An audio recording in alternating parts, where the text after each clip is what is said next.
Hi there, this is Eshu. I'm the abbot here at Zenwest Buddhist Society. This Living Zen-podcast is just one of the many resources we've created at Zenwest to make Zen practice and training more available and accessible to people all over the world. Instructional videos, printable resources, and much, much more are also available on our website at www.zenwest.ca.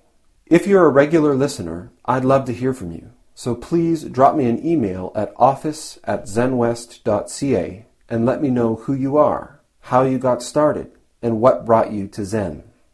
Everything we make available in person and online at Zenwest is only possible because of the support of our members and associates, people like you. If the efforts of our community are making a difference in your life, I'd like to invite you to show your support and take part in making it happen by becoming an associate or member of the Zenwest Sangha. You can do this by clicking the Join Us tab on our website at www.zenwest.ca. Thank you for your support, and thanks for listening.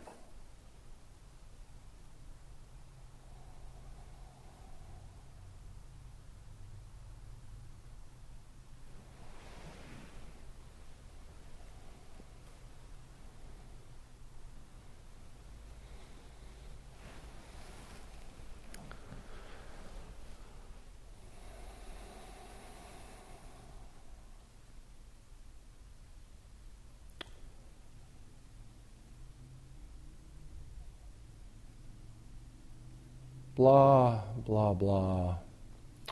Mindfulness. Blah, blah, blah. Awakening. Blah, blah, blah. Intimacy. Blah, oneness. Blah, meditation. You know, I come here most weeks and give talks about Zen, the teachings of the Zen school of Buddhism. I give talks about the traditional teachings and perspectives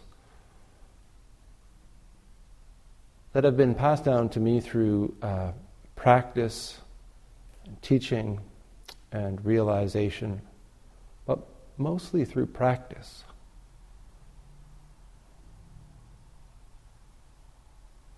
The Zen school is not about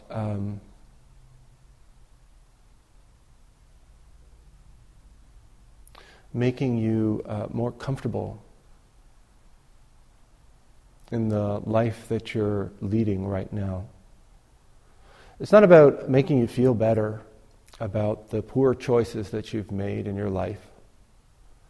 It's not about making it easy for you to maintain the status quo or just keep doing what you're doing. Tolerate a little bit more. Ignore a little bit more. Take the edge off the sting that you feel in every day of your life when you go to work or in your relationship. I think that a lot of people come and practice Zen for this purpose, using Zen as kind of a analgesic, like a sort of spiritual or emotional Tylenol, painkiller. We use meditation as an escape. But this is not what the Zen school is aimed at. Wake up. I'm not interested in your comfort. I'm not interested in making your life easier for you to manage just as you are. Change as little as possible. Not confront what is difficult to confront. Wake up. Each aspect of this practice that we engage in has been handed down as a form and is engaged with in utmost sobriety and sincerity because it confronts us. It makes us look back at ourselves. It makes us look at what makes us uncomfortable, where our limitations are, what our habits are that we just keep repeating over and over and over again. And it's a powerful tool. So much so that from the time that I began practicing Zen, I was very serious about it. The experience, the way that I held my life when I began practice was very painful, and I wanted to change it. I found that actually numbing myself or trying to avoid what was difficult was easy to do. I did everything when I was a teenager. I did drugs. I drank a lot. I was into all kinds of video games and entertainment and sex and everything that I could do to distract myself from the miserable, shitty experience of what it was to be alive. And for a time, each of those things, they worked. They drew my attention away from the fundamental underlying misery that pervaded my every waking moment. But each of those remedies, each of those symptom controllers, they wear off. And what you find is that they work a little bit less well each time. So what ends up happening is that no matter what your poison is, you got to increase the dose. You got to increase the frequency because it doesn't last as long either, and you end up in your same pile of shit.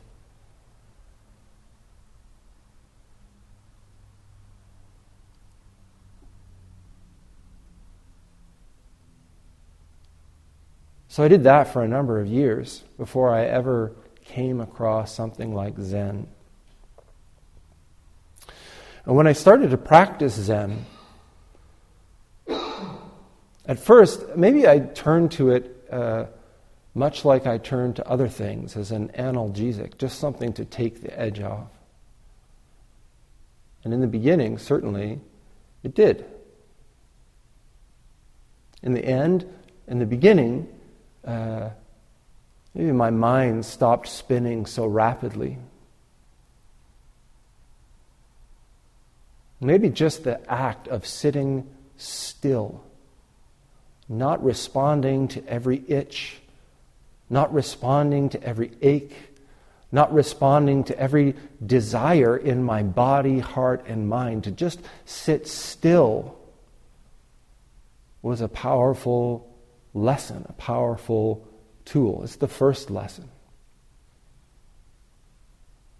When I first started practicing, the instructions that I had, which were just from a book, were very traditional. They came out of an American's experience in Japan just after World War II. And so his experience was very strict. So as a young man, I took up these principles of strictness. Don't move while you sit. As you sit, all kinds of things are going to happen. Aches and pains and itches, hairs in your face and spiders on your ear, and hot and cold. Don't move.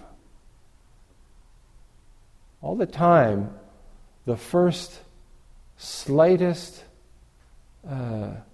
stimulus arises, and immediately we need to do something about it. We need to react. Oh my goodness, I'm not completely comfortable right now. I need to shift around and change. How long does that last for? In fact, the more you respond to these little disturbances, the more unsettled you become. This isn't true just in our sitting practice. It's true in every aspect of our lives. These little distractions are just ways of avoiding what we're most uncomfortable with.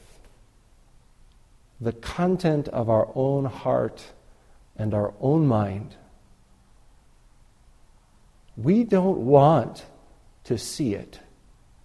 We don't want to look. We don't want to change. The truth is that we want to stay exactly the way that we are, but we want things to go differently.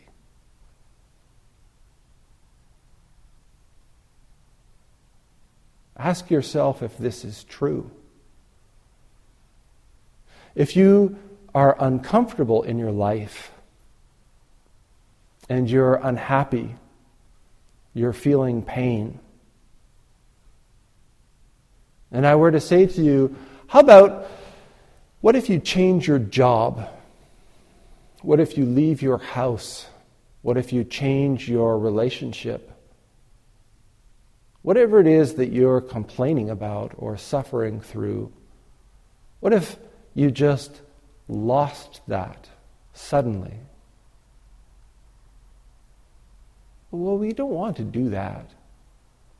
We don't want to let go of that. We don't want to see that as it is and change it. We just want it to change. We want our experience of it to change.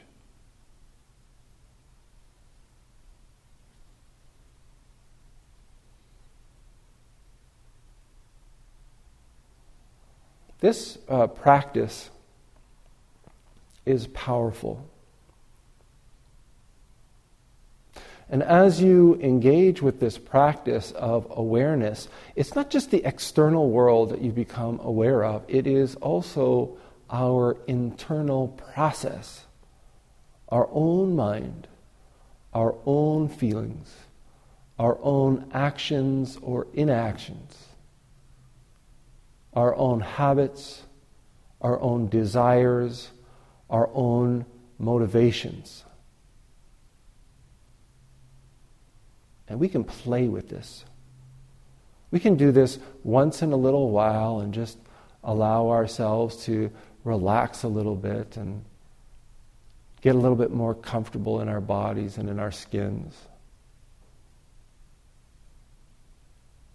Just like drugs or an entertainment, it becomes less effective for a shorter period of time if you just keep doing the same old thing. This practice is aimed at tearing you wide open, allowing you to see your nature in naked intimacy. More and more as you practice, if you engage in a consistent practice, you will see your habits.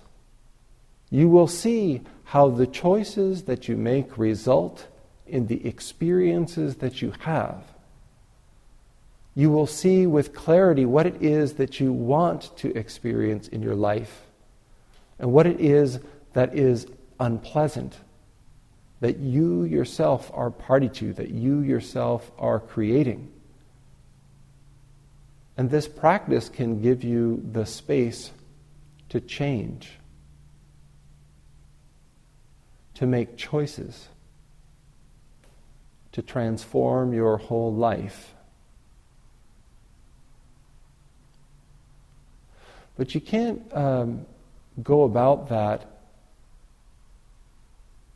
half-assedly. You can't play with this practice once in a while and expect transformation in your life. when you play with the Dharma practice, you just go around and around and around. I've been doing this for 20 years now, and the number of people who I see when life gets a little bit difficult, they remember practice, and they come to practice just long enough for things to settle down, for the edge to be taken off, and then they disappear again.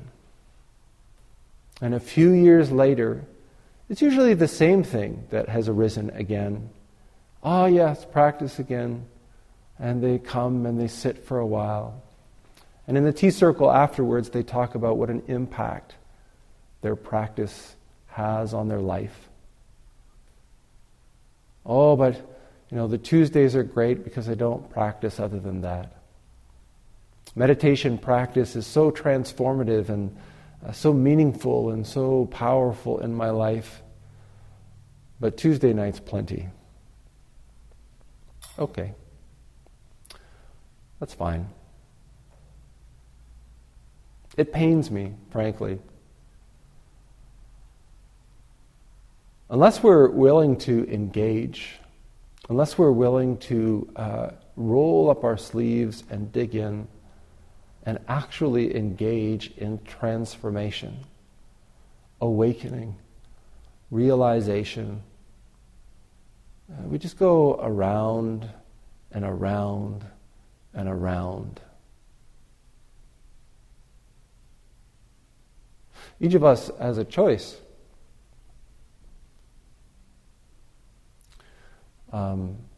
Each of us can choose how we're going to engage in our life.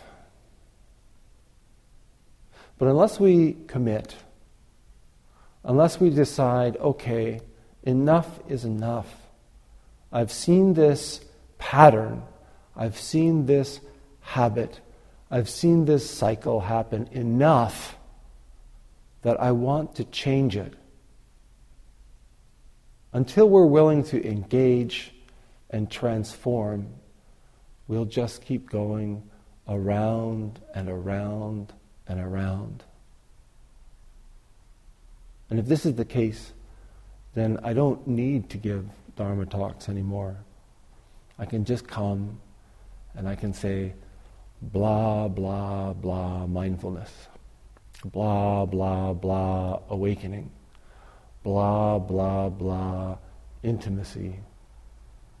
Maybe it would be best if I don't say anything at all and just allow you to have a nice, quiet escape. Thanks for listening to the Living Zen podcast. If you follow Living Zen through iTunes, I would very much appreciate it if you would take a moment to let me know what you think about it by rating or reviewing the podcast, so that new listeners can also hear what you have to say. Thank you for your time and for your support.